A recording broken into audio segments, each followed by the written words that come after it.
hagaag habeen wanaagsan soo dhawaada akhyaaray kulan kale oo xiiso badan oo muuqaaladii caafimaadka ee cilmi nafsiga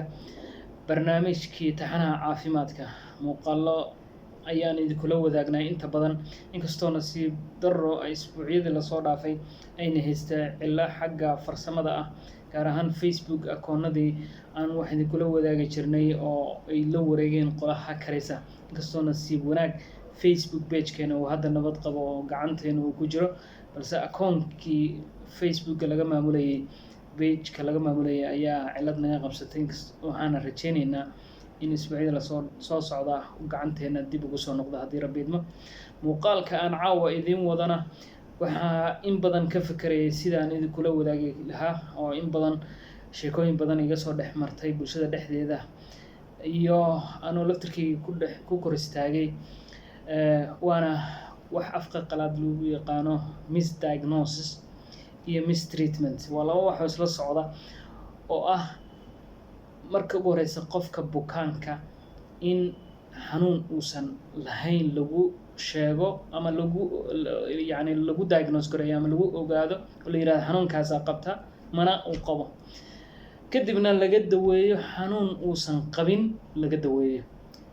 caalamka oo dhan way ka jirtaa ciladan oo maadaama aqoonta caafimaadka ay tahay wax aad u guda ballaaran oo qofka uusan soo koobi karin haddana khibradana ay tahay wax ku xiran laftirkeeda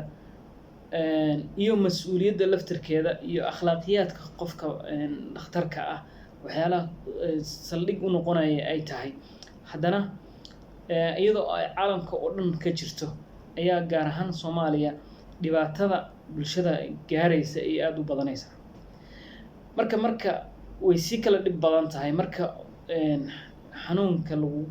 lagu khalday inaad qabto uu yahay xanuun sahlan oo dawadii lagu siiyay dawo aad ka kabsan karto iyo marka ay tahay dawo dhib badan oo adigana dhibaato ku gaarsiinaysa sidoo kalena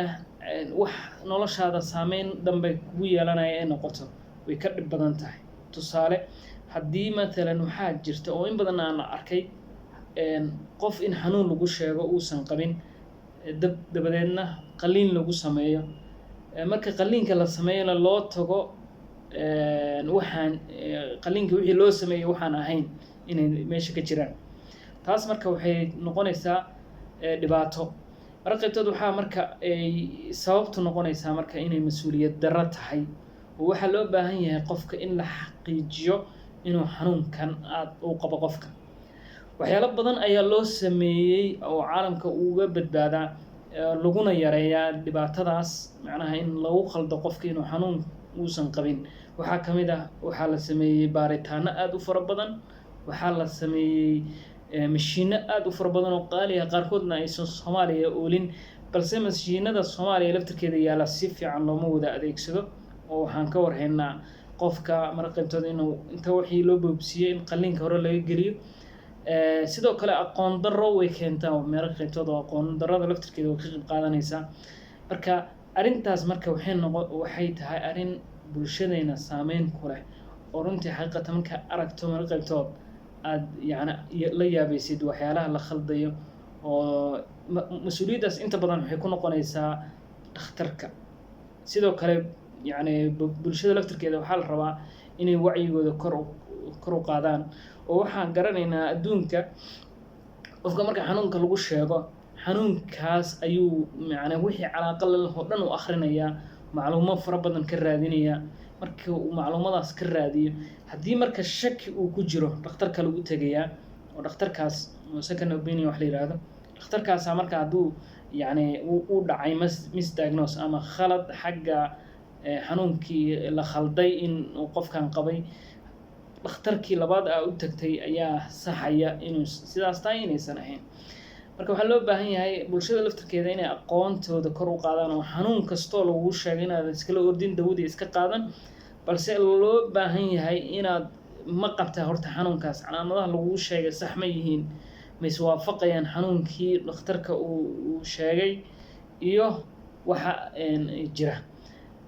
taas marka waxaa loo baahan yahay laftirkeeda haddii aad aqoontii aadan garanayn laftirkeeda inaad la tashato dad kale oo caafimaadka ama ehel u ah ama kuu dhow oo qaraabadaada ah ama sidoo kale dhakhtar kale laftarkiisa aad xiriir la samayso haddaad ka shakiso inuu xanuunkii aad qabto khaladaadka ay soomaalida sameeyaan waxaa ka mid ah dhakhtar bay u tagayaan dawo way ka qaadanayaan way cunayaan isbuuc bay wadayaan dawadiiba ama waxbay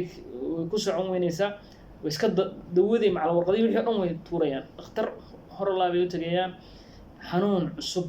macnaha iyagoo raadinaya ama dhakhtarkaas raba inay imtixaamaan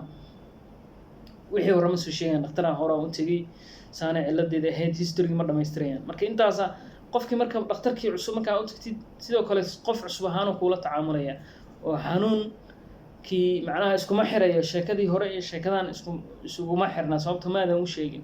marka taa laftarkeeda cilad ayay bulshada haysata ayay ka mid noqonaysaa balse inta badan arrintan waxay xil ka saaran tahay dhakhaatiirta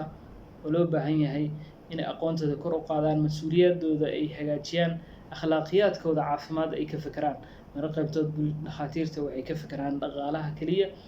ayay waxay sameynayaan qaliin aan bukaanka u baahnayn in badan ayaan aragnay taas waxaan u baahannahay marka arrintaas in bulshadana ay wacyi ka yeelato oo bulsho baraarugsan ayaa dhakhtarkoodana u baraarugayaa laakiin bulsho hurda dhakhtarkiis waxba yani isaga laftarkiisa wuxuu iska noqonayaa bani aadan dadkii uu ku nool yahay la nool intaas ayaan rabay muuqaalkeena inaan uga hadalno caawa insha Allah waxaan rajeynaynaa inuu taxana noo noqdo isku xigo oo aan soo kabno isbuucyadii la soo dhaafay oo aan hawada ku kala maqnayn. Assalaamu calaykum waraxmatullaahi wabarakaatuh.